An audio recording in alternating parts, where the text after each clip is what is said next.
I'm Vladimir Bacvanski. I am founder of SciSpike, and we are a company which does custom development, consulting, and training in big data and scalable systems.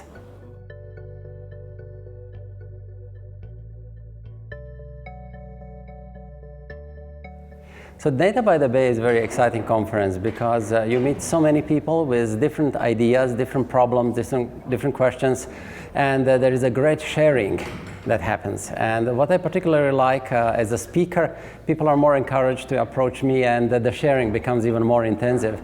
And one of the things that also happens is I may be able to help somebody with a good advice, and that is very fulfilling for me.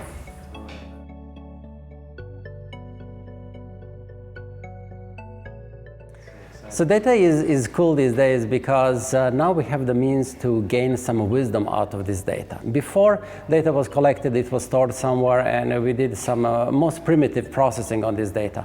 Today we can discover things that were not obvious in this data. We can learn something, and then based on this learning we have the insights that we can apply in the real world around us. And sometimes these actions have even impact in our physical world, which is particularly exciting to see.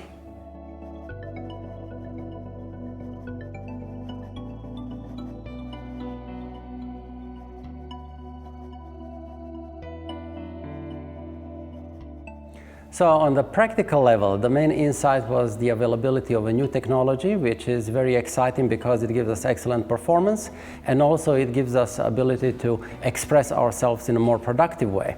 And that means that development of big data applications can be done in faster, more efficient way. And on the meta level, the advice is to always stay open and look for new technologies and new approaches.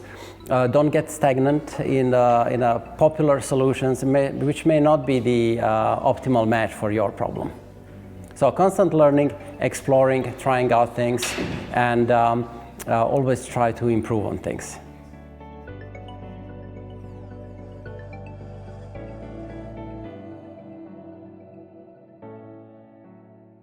All right, so my advice how to become data scientist or even data engineer would be to use two paths. One path is the path in which you would learn technologies and try out things in a very hands-on fashion. That will give you confidence, that will give you a good feel, but don't forget to read. Always remember that 1 month of hard work can save you an hour of reading. So what I advise everybody is, if you want to become very knowledgeable in a subject, read at least 3 books on the subject, and you will see with every next book, particularly when you combine it with your experience, you will be getting deeper and deeper. And when you're done with that, try to find people with whom you will be able to exchange the ideas, and particularly try to help and try to teach, because only when you try to teach somebody, then you actually get completely engaged and you are forced to crystallize your thinking and knowledge in a form that can be shared.